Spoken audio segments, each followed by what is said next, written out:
நாம வாழக்கூடிய இந்த உலகத்துல 195க்கும் மேற்பட்ட பல நாடுகள் இருக்கு. இப்படி இருக்கக்கூடிய நாடுகள்ல சொந்தமா தன் நாட்டுக்கு கரன்சி, அதாவது சொந்தமா அவங்க நாட்டுக்கு பணமே இல்லைங்க. பணமே இல்லாம ஒரு நாடு இந்த உலகத்துல இருக்கு. எப்படி அவங்க வாழ்றாங்க, எப்படி பர்ச்சேஸ் பண்றாங்க, எப்படி அவங்க எல்லா விஷயத்தையும் மேற்கொள்றாங்க அப்படின்ற தகவல் தான் நாம இந்த பதிவுல பார்க்க போறோம். அதாவது சொந்தமா அவங்க நாட்டுக்கு பணமே இல்லாம அவங்க எப்படி இந்த உலகத்துல வாழ்றாங்கன்ற தகவலை தெரிஞ்சுட்டு முன்னாடி நம்ம சேனலை ஃபர்ஸ்ட் தான் பாக்குறீங்கன்னா சப்ஸ்கிரைப் வச்சுக்கோங்க. அப்பதான் நாம போடக்கூடிய அற்புதமான அதிசயமான விஷயம் உங்களுக்கு தெரிஞ்சுட்டே இருக்கும். மேலும் நீங்க பண்ற ஒவ்வொரு சப்ஸ்கிரைபுக்கும் உங்கள் சார்பாக ஒவ்வொரு மரக்கன்றுகள் நடப்பது தெரிஞ்சுக்கிறோம்.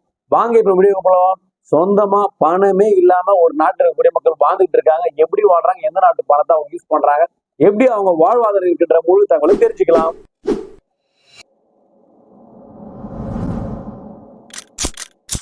நாம வாழக்கூடிய இந்த உலகத்துல பாத்தீங்கன்னா கிட்டத்தட்ட 150க்கும் மேற்பட்ட நாடுகள் இருக்கக்கூடிய நாடுகள்ல ஒவ்வொரு நாட்டிலையும் ஒவ்வொரு விஷயம் சிறப்பான விஷயமா பார்க்கப்படும். அப்படி பார்க்கக்கூடிய விதத்துல பாத்தீங்கன்னா நாம சொல்லக்கூடிய இந்த நாடு பாத்தீங்கன்னா சொந்தமாக அவங்களுக்கு கரன்சி, அதாவது சொந்தமா கரன்சி அப்படின்னு காசு அப்படின்னு சொல்ற ஒரு விஷயமே இல்லாம இருக்காங்க.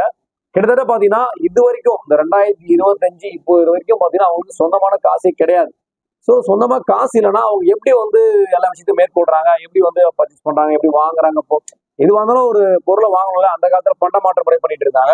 ஆனா இப்போ பணம் அப்படின்னு ஒரு விஷயம் வந்துருச்சு. ஆனா இந்த நாடு பாத்தீங்கன்னா இப்ப வரைக்கும் அவங்களுக்கு சொந்தமா கரன்சி பயன்படுத்தவே இல்லை.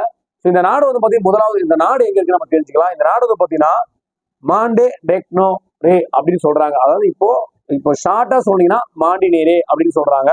ஆனா இந்த நாட்டோட உண்மையான பேருங்கன்னா மாண்டே டெனக்ரோ அப்படின்னு சொல்லக்கூடிய இந்த நாடு கிட்டத்தட்ட பாத்தீங்கன்னா இங்க எவ்வளவு மக்கள் தொகை 6.17 லட்சம் மக்கள் தொகை இங்க இருக்கப்படுது. 6 லட்சத்துக்கு மக்கள் தொகை இருக்காங்க. இது தனி நாடாக தான் இருக்கு, ஒரு சின்ன நாடா இருக்கு. இருந்தாலும் சொந்தமான கரன்சி இல்ல. இவங்க எந்த நாட்டு கரன்சியை பயன்படுத்துறாங்கன்னு கேட்டீங்கன்னா ஐரோப்பிய ஒன்றியத்தோட யூரோவை தான் பாத்தீங்கன்னா இப்ப பயன்படுத்திட்டு இருக்காங்க. இவங்க இந்த ஐரோப்பிய ஒன்றிய அரசுல இருக்கக்கூடிய அந்த யூரோ அந்த கரன்சி தான் இவங்க பயன்படுத்திட்டு இருக்காங்க. ஆனா 2ஆம் உலக போர் வரைக்கும் பாத்தீங்கன்னா இவங்க தினார் அப்படின்னு சொல்லக்கூடிய விஷயத்த பயன்படுத்திட்டு இருக்காங்க. ஆனா அது இவங்களுக்கு அந்த உலக போருக்கு பிறகு இவங்க வீழ்ச்சி அடைஞ்சதுனால இவங்க இப்போ ஐரோப்பிய ஒன்றியத்தோட யூரோ பயன்படுத்திட்டு இருக்காங்க. கிட்டத்தட்ட பாத்தீங்கன்னா இவங்களோட மக்கள் தொகை சென்னைக்கு ஈக்குவலான ஒரு மக்கள் தொகை, சென்னையில இருக்கக்கூடிய மக்கள் தொகை அளவுக்கு மட்டும் தான் இருக்கும் அப்படின்ற விஷயமா பார்க்கப்படுது. எல்லா விஷயமும் அந்த நாட்டில் இருக்கக்கூடிய எல்லா விஷயமும் இவங்க செய்யக்கூடிய எல்லா விஷயத்துக்கும் அண்டை பக்கத்து தேசத்துல இருக்கக்கூடிய அந்த கரன்சி தான் பயன்படுத்தி இன்னி வரைக்கும் பண்ணிட்டு இருக்காங்க. ஆனா முக்கியமான விஷயம் என்னன்னு கேட்டீங்கன்னா அந்த நாடு இப்போ வரைக்கும் செல்வ செழிப்பான நாடாகும், ரொம்ப பாத்தீங்கன்னா அதிக வர்த்தகத்துல ஈடுபடக்கூடிய நாடாகும். அந்த நாட்டு ஏழ்மை அப்படின்ற ஒரு விஷயமே இல்லை, சொந்த காசே இல்லை.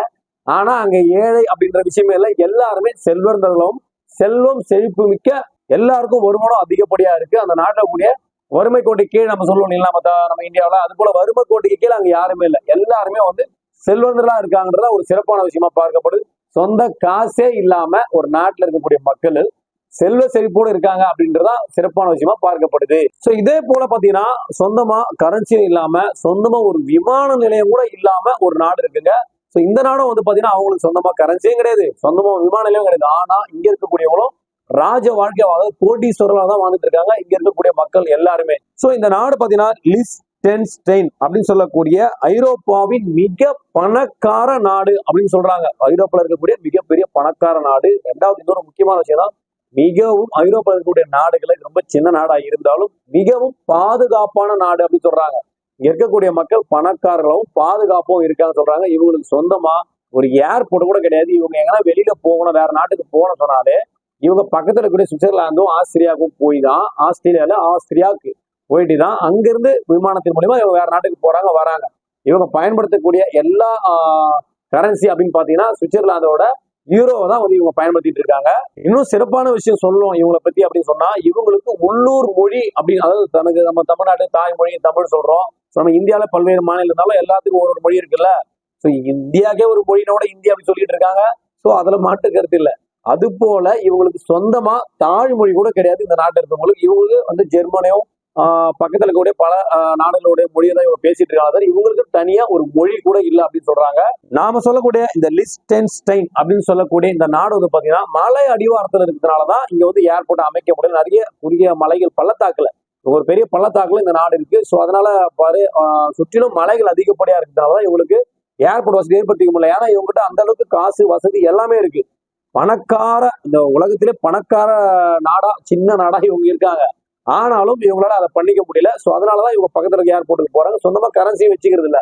எதுவுமே இல்லாம செல்வ செழிப்பா இருக்கக்கூடிய இந்த 2 நாடுகளும் உலகத்தின் மிகச்சிறிய நாடுகளா இருந்தாலும் மிக பணக்கார நாடுகளா இருக்கு அப்படின்றத சிறப்பான விஷயமா பார்க்கப்படுது. ஸோ கண்டிப்பா இந்த பதிவு மூலமா உலகத்தின் மிக சிறிய நாடுகளா இருந்தாலும் பணக்கார நாடாகவும் செல்வ செழிப்பு மிக்க நாடாகவும் எல்லா மக்களும் வறுமை கோட்டுக்கு மேலதான் இருக்காங்க. யாருமே வறுமை கோட்டுக்கு கீழே அப்படின்னு ஒரு விஷயமே அங்க இல்லை அப்படின்ற விஷயம் பார்க்கப்படுது. ஸோ கண்டிப்பா இந்த பதிவு மூலம் மிகவும் ஆச்சரியமான விஷயம் தெரிஞ்சுட்டு இருப்பீங்க. கரன்சியே இல்லாம பணக்கார நாடா இருக்கக்கூடிய இந்த 2 நாளை பற்றிய தகவல் கண்டிப்பா உங்களுக்கு பிடிச்சு நினைக்கிறேன். உங்க ஃப்ரெண்ட்ஸ் ஃபேமிலிக்கு ஷேர் பண்ணிடுங்க. அதே போல ஃபர்ஸ்ட் நம்ம சேனல் பாக்குறீங்கன்னு சொன்னா சப்ஸ்கிரைப் பண்ணி வச்சுக்கோங்க. அப்பதான் நாம போடக்கூடிய அற்புதமான அதிசயமான தகவல் உங்களுக்கு தெரிஞ்சுட்டே இருக்கும். அதை பார்த்து நீங்க பயன்படும். மீண்டும் ஒரு நல்ல பதிவோடும் நல்ல தகவலோடும் உங்களை சந்திக்கிறேன். நன்றி, வணக்கம்.